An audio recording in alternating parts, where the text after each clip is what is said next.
Hi అండి, welcome back to Sukanya's kitchen. అందరు బాగున్నారా అండి? ఈరోజు మనకి హెయిర్ న్యూ మోడల్ చేయించుకుందండి. చూడండి ఎలా చేయించుకుందో. వీళ్ళు 2 monthsకి ఒకసారి హెయిర్ మోడల్ మారుస్తారండి. అప్పటి వరకు కూడా వీళ్ళు హెయిర్ బాత్ చేయరండి. ఒక్కొక్కళ్ళు 1 monthకి ఒకసారి లేకపోతే 2 monthsకి ఒకసారి చేయించుకుంటారనమాట. ఆ 2 monthsకి చేయించుకునేటప్పుడే వాళ్ళు హెయిర్ బాత్ చేసి ఆ హెయిర్కి వాళ్ళే వాష్ చేస్తారండి బ్యూటీ పార్లర్స్లో. హెయిర్ కండిషనర్ అని అవన్నీ చాలా ఈ హెయిర్కి చాలా ఇంపార్టెన్స్ ఇస్తారండి వీళ్ళు. మోడల్స్గా చేయించుకుంటారనమాట. చూడండి ఆ హెయిర్ ఎలా అల్లుతుందో ఆవిడ. చూడండి ఎంత టైట్గా అల్లుతుందో. మన జడలు అల్లినట్లుగా ఒక్కొక్కటి అలా అల్లుతుందనమాట. ఈ మోడల్ అలా ఉంది. చూడండి ఈ మోడల్ ఎలా ఉందో.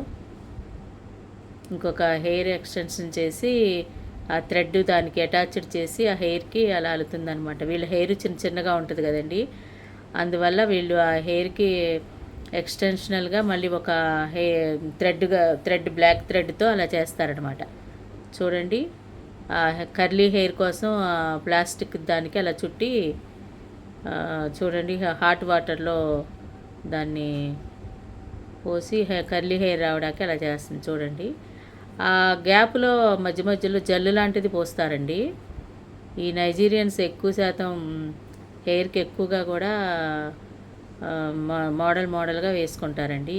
ఈ నెలలో వేసింది నెక్స్ట్ మంత్లో వేసుకోరనమాట. అలా డిఫరెంట్ మోడల్స్ ఉంటాయండి వీళ్ళకి. చూడండి హెయిర్ ట్రీట్మెంట్కి 20,000 అండి. 20,000 అంటే 20,000 నైరా అండి. 20,000 నైరా అంటే మన ఇండియన్ దాంట్లో 2,000 అనమాట. చూడండి ఆ కర్లీ హెయిర్ లాగా వచ్చింది. ఆ ప్లాస్టిక్కి చుట్టింది కదండి ఆ హెయిర్ అంతా, అది మంచిగా కర్లీ హెయిర్ లాగా వచ్చిందనమాట. చూడండి ఎలా ఉందో. వీళ్ళకి ఎంత ఓపిక అండి. ఒక 4 hours కూర్చొని అలా చేయించుకుంటానే ఉంటారండి కదలకుండా. చూడండి ఎంత టైట్గా వెళ్ళారో. ఆ జడలుగా రెడ్గా అయిపోయింది చూడండి అక్కడ హెడ్. అదంతా కూడా కర్లీ హెయిర్ అంతా కూడా రబ్బర్ బ్యాండ్తో అదొక మోడల్ లాగా అటొక కుప్పలాగా ఇటొక కొప్పిలాగా పెట్టిందండి. చూడండి ఇది మీకు ఎలా అనిపిస్తుందో కామెంట్లో చెప్పండి. ఆ హెయిర్ తను వేసుకున్న మోడలు చూడండి. ఈ హెయిర్ మోడల్ ఎలా కనిపిస్తుందో చెప్పండి కామెంట్స్లో. చూడండి ఎంత వీళ్ళ హెయిర్ చిన్నగా ఉంటుంది కాబట్టి వాళ్ళు అలాగా ఎక్స్టెన్షనల్గా బ్లాక్ థ్రెడ్తో అలా చేయించుకుంటారండి. ఇష్టపడతారండి ఇక్కడ లేడీస్ అంతా కూడా. చూడండి అలా వేయించుకు ఆ కర్లీ హెయిర్గా వచ్చిందంతా కూడా అటుపక్క ఒక బన్నులాగా ఇటుపక్క ఒక బన్నులాగా పెట్టిందండి.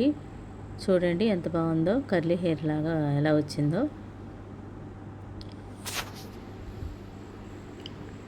ఆ ముందంతా కూడానేమో పంక్ స్టైల్ లాగా థ్రెడ్స్తో చూడండి ముందంతా కూడా పంక్ లాగా పెట్టించింది అనమాట. బ్యాక్ సైడ్ చూడండి డిజైన్ ఎలా వచ్చిందో. చాలా బాగుంది కదండి. నైజీరియన్స్ హెయిర్ స్టైల్స్ ఎలా ఉంటుందో చూసారు కదండి. నా వీడియోస్ కనుక మీకు నచ్చినట్లయితే లైక్ చేయండి, సబ్స్క్రైబ్ అవ్వండి. Thank you for watching.